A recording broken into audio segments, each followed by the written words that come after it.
وہ عورتیں جن پر زنا جائز ہے، بیوہ اور طلاق یافتہ عورتیں ضرور سنیں۔ اگر مرد ایک ایسی عورت سے ہم بستری کرے جو کہ اس کی بیوی نہیں ہے تو یہ زنا کہلاتا ہے۔ ضروری نہیں کہ بسم اللہ الرحمن الرحیم۔ اگر مرد ایک ایسی عورت سے ہم بستری کرے جو کہ اس کی بیوی نہیں ہے تو یہ زنا کہلاتا ہے۔ ضروری نہیں کہ ساتھ سونے کو ہی زنا کہتے ہیں، بلکہ چھونا بھی زنا کا ایک حصہ ہے، اور کسی پرائی عورت کو دیکھنا آنکھوں کا زنا ہے۔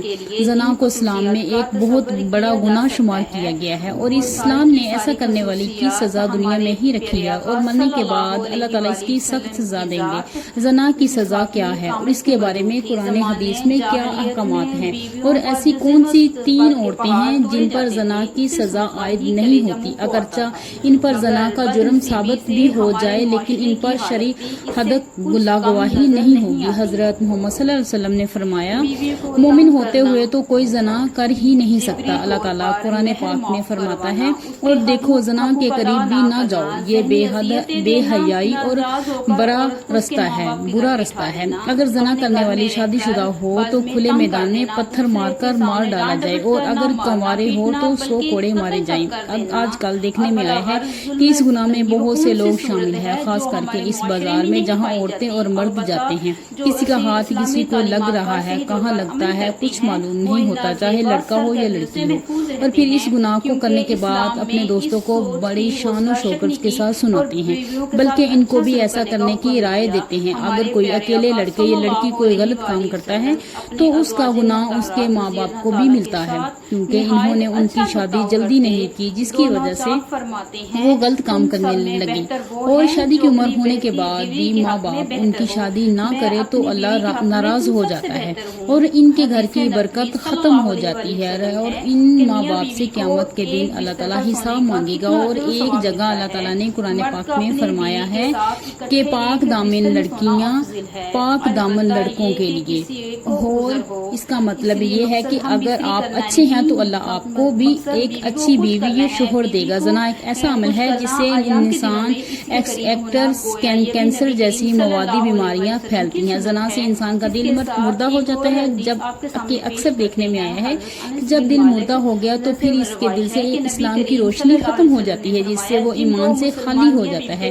انسان جو بھی غلط کام کرتا ہے اس کی قیمت اس کے بچوں، ماں یا بہن کو اس دنیا میں ہی ادا کرنی پڑتی ہے۔ امام شافعی رحمۃ اللہ علیہ فرماتے ہیں، کہتے ہیں کہ زنا ایک ایسا قرض ہے، اگر تو ایسا قرض لے گا تو تیرے گھر سے ہی یعنی تیری بہن بیٹی وصول کیا جائے گا۔ اس کبیرہ گناہ کی وہ بھی سزائیں ہیں، لہٰذا خود بھی اس سے بچیں اور اپنے دوستوں کو بھی بچائیں۔ اگر آپ نے اپنا جنسی قصہ اپنے دوست سہیلی کو سنایا اور اس کے دل میں بھی ایسا کرنے کی بات آ گئی اور اس نے وہ کام کر لیا، اس کا گناہ بھی آپ کو ملے گا، کیونکہ آپ نے ہی اس کو غلط راستہ دکھایا ہے۔ قرآن حدیث میں ہمیں زنا کی سزا اور اس کے بارے برے ہونے کے بارے میں بتایا گیا ہے۔ اللہ تعالیٰ فرماتے ہیں، زنا کے قریب بھی نہ جاؤ، یہ بے حیائی اور برا راستہ ہے۔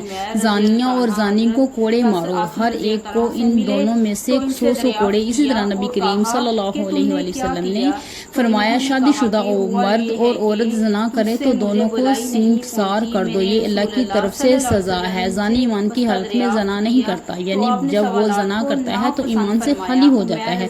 رسول اکرم صلی اللہ علیہ وآلہ وسلم سے بڑے گناہوں کے بارے میں پوچھا گیا تو آپ صلی اللہ علیہ وسلم نے فرمایا، ہمسائے کی بیوی سے گناہ کرنا بڑے گناہوں میں سے ایک گناہ ہے۔ زنا کرنے والا مسلمان عاقل اور بالغ ہو، جس نے یہ جرم اپنے اختیار سے کیا ہو اور جرم کرنے کے لیے اس پر کوئی زبردستی کی نہ گئی ہو۔ رسول اکرم صلی اللہ علیہ وسلم نے فرمایا، 3 قسم کے لوگوں کو کوئی عمل نہیں لکھا جاتا، یعنی 3 قسم کے ایسے لوگ جنہوں نے اگر زنا کیا بھی ہو تو ان پر دین کے اسلام کی روح سے کوئی حد لاگو نہیں ہوتی۔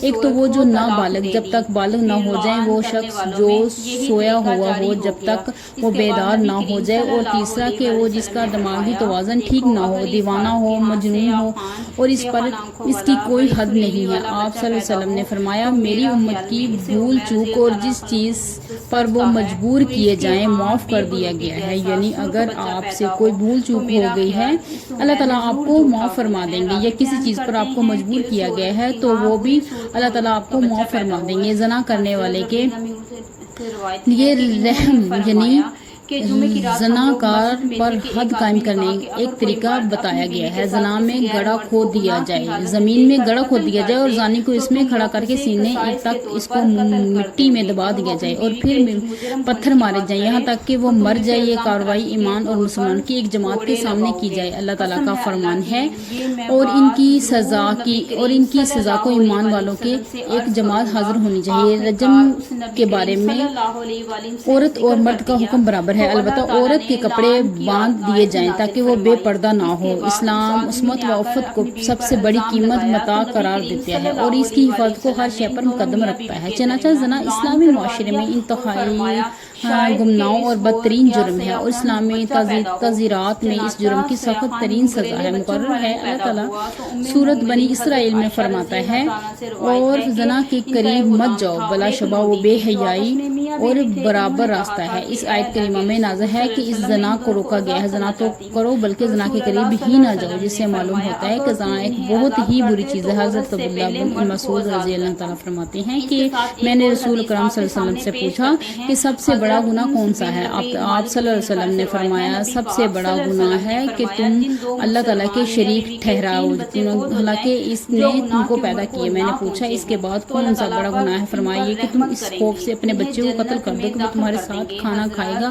میں نے پوچھا پھر کون سا تیسرا بڑا گناہ ہے؟ آپ صلی اللہ علیہ وسلم نے فرمایا کہ تم اپنے پڑوسی کی بیوی سے زنا کرو۔ ابتدائی اسلام میں زنا کی سزا یہ تھی کہ زنا کرنے والی شادی شدہ عورتوں کو تاحیات گھروں میں بند کر دیتے تھے، اور کنواری لڑکی غیر شادی شدہ عورت مردوں کو زنا کرنے پر زنجیر اور طبیق اور ڈانٹ ڈپٹ کی جاتی تھی، جیسے کہ اللہ تعالیٰ کا ارشاد ہے جو تمہاری عورتیں زنا کریں تو ان پر 4 مردوں کی گواہی طلب کرو، پھر اگر وہ گواہی دے دیں تو ان عورتوں کو گھر میں بند کر دو تاکہ وہ وقت کے ان کو موت آ جائے، یا اللہ ان کے لیے کوئی رستہ بیان کر دے، اور تم وہ لوگ جو لوگ زنا کریں تو تم ان کو ڈانٹ ڈپٹ سے اذیت سے بچاؤ، بس اگر وہ توبہ کر لیں تو ٹھیک ہے اور نہ کریں تو بے شک اللہ تعالیٰ ان پر اپنا رحم فرمائے اور ہمیں توفیق دے۔ اللہ تعالیٰ ہمیں نیکی کی توفیق دے۔ اللہ تعالیٰ سے دعا ہے کہ اللہ تعالیٰ ہمیں زنا جیسی موذی مرض اور کبیرہ گناہ سے بچائیں، آمین ثم آمین۔